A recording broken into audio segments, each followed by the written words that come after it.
Hello, everyone. Welcome to Durrett's Take. I'm sorry it's been a while. Let's get started though, because there was a lot of good games from this past week in NFL. Probably like one of the best playoff weekends ever.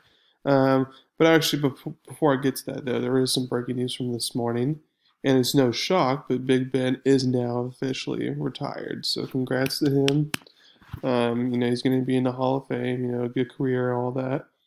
Now, a lot of people feel like he should have won more titles, or not him specifically, but Steelers in general should have won more titles. But I mean, he just couldn't get over the hump against Brady. Along knows what his doing was. But I mean, the fact that he even helped his team get to the playoffs this year is pretty amazing. But like I said, congrats to him in his career. Hope nothing but the best for him. I can see him going on TV if he wants to do that. But if he just wants to be a family man, so be it. Nothing wrong with that. And then also, the other breaking news this morning is that Denver is the first team to find its new coach, and they hired Packers offensive coordinator Nathaniel Hackett. But I'm not going to get into that today because I do want to wait until all the coaching vacancies have been filled before I go over is this a good hire or not type of thing. But let's get back to the games from this past weekend. So let's start off with the Bengals and Titans game. My phrase, and remember, I'm still doing my phrase to describe each game. Over the Tannehill. Ryan Tannehill threw 3 picks and basically costed the Titans with the win. Ever since that magical AFC title run for the Titans in 2019, in which Tannehill didn't play that well, it was a defensive running game of Derrick Henry that carried the day. It's been one and done both rounds these past 2 years, and he's looked bad for the most part in those playoff games. You can get to Super Bowl with a mediocre QB, as we saw with like Jimmy G, and obviously even like a back could be like Nick Foles, but it's just very hard to do that.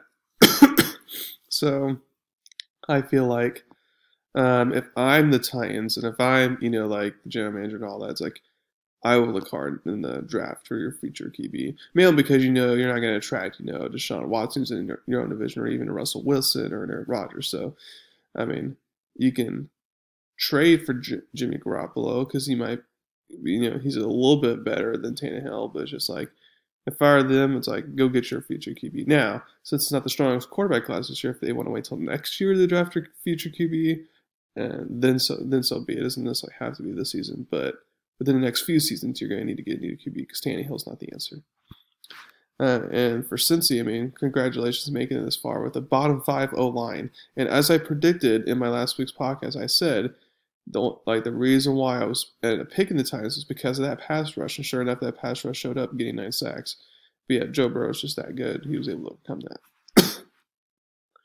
Next, you got the 49ers versus Packers. An ugly mystery. See, how last offseason Rodgers like, oh, it's a beautiful mystery. What's going to happen? Well, this is going to be an ugly mystery this offseason.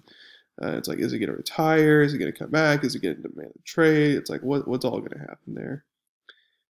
And that was an ugly game to watch as well. I mean, after the opening touchdown drive, it's all downhill from there. Now, special teams basically cost them the game, but like Rodgers could have played better because the defense did his part.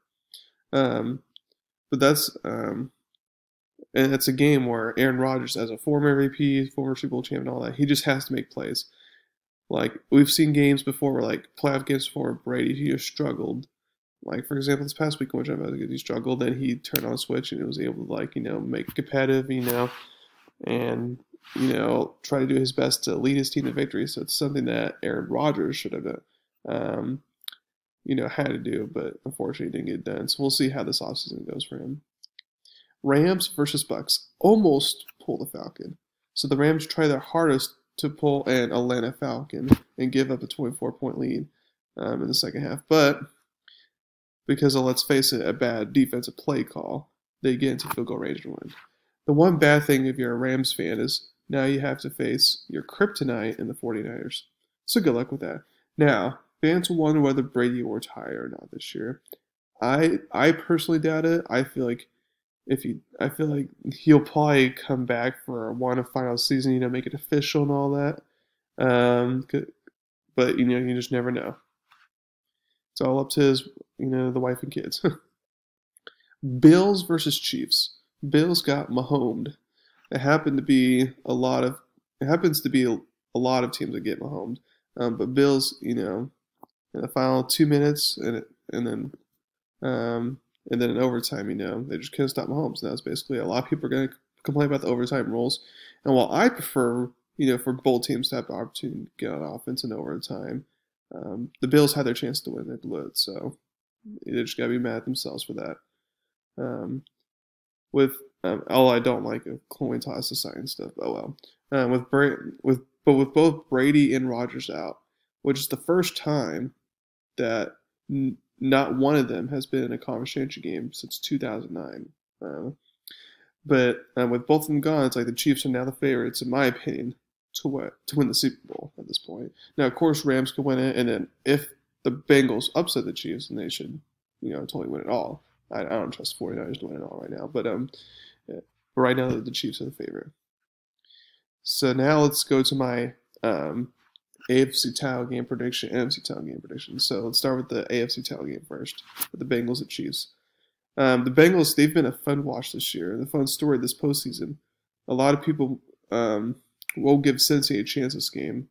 As long as they have Joe Burrow, I will give them a chance to win.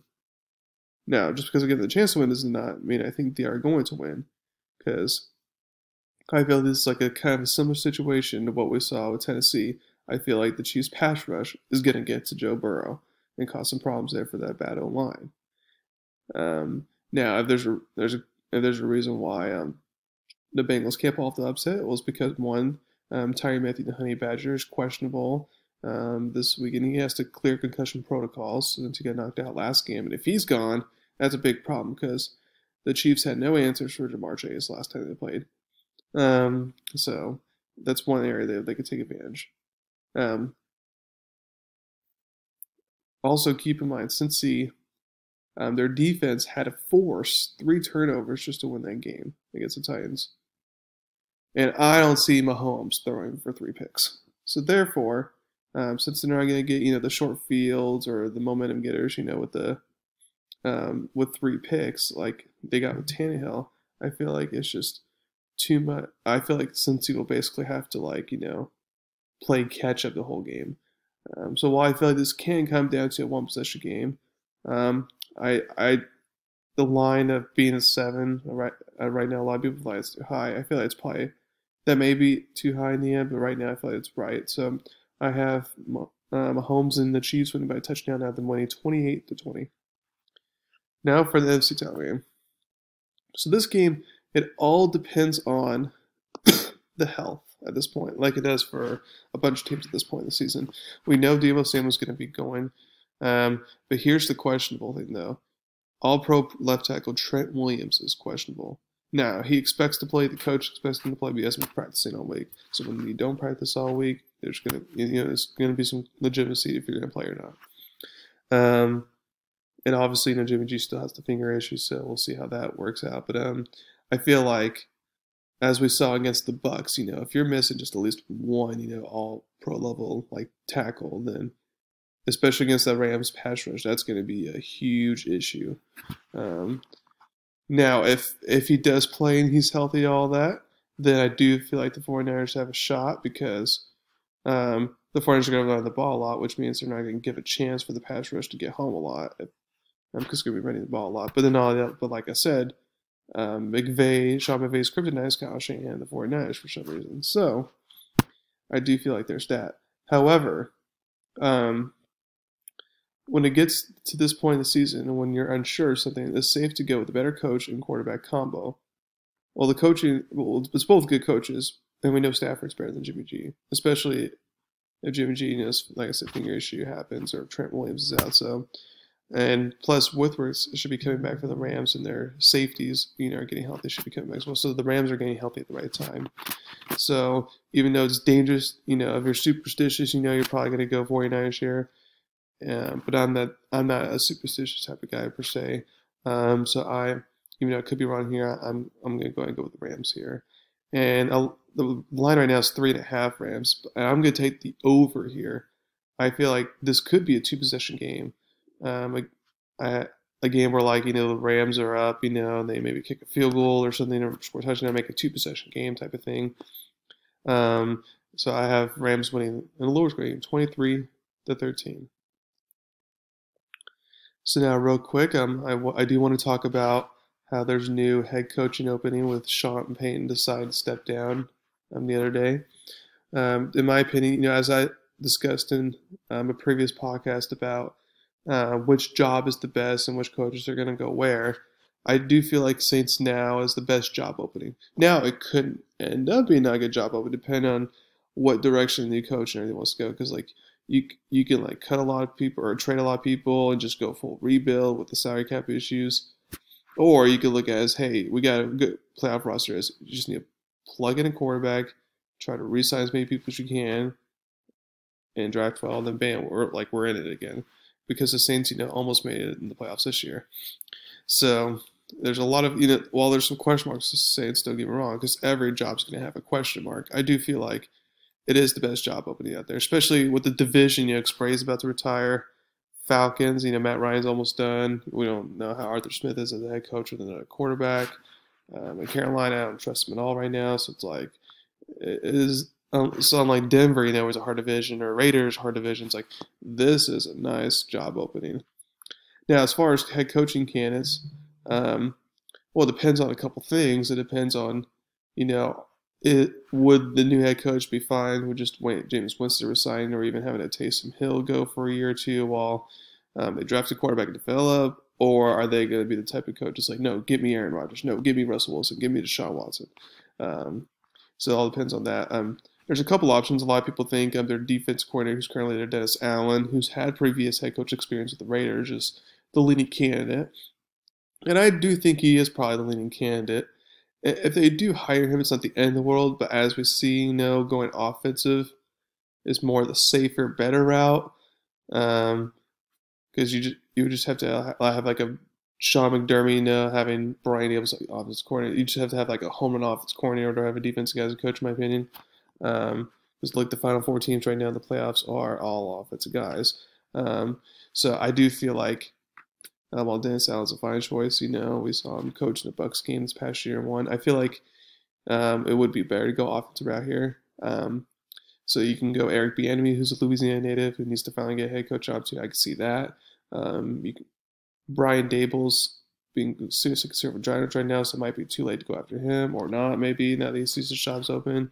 One thing that's interesting, especially if they go the Taysom Hill route, is they can go the Ravens offense coordinator Greg Roman, since he worked with Lamar Jackson, similar type of quarterback, loves to run the ball, he makes Saints a running offense. Or a dark horse shot is, I think Jim Harbaugh could be an interesting choice there. Again, at least 70% of his games. He would have a good roster, easy division, so I can see that being a fit there. Or they can go someone who's like a previous head coach, but is like a free agent right now, like a Brian Flores or a Doug Peterson even, or something like that. Because they go like, let's say they hire the Rams offensive coordinator. So it's like, well, hire a coordinator without a head coaching experience. It's a little bit risky, as some coaches are going to make those risks. Some coordinators end up being great head coaches. Some doesn't work out. So it's always risk factor involved. And for the Saints, especially the roster you have right now, you don't want to be risky per se, but it'll be interesting to see who they hire. So that's it for today. Thank you very much for listening to my podcast today.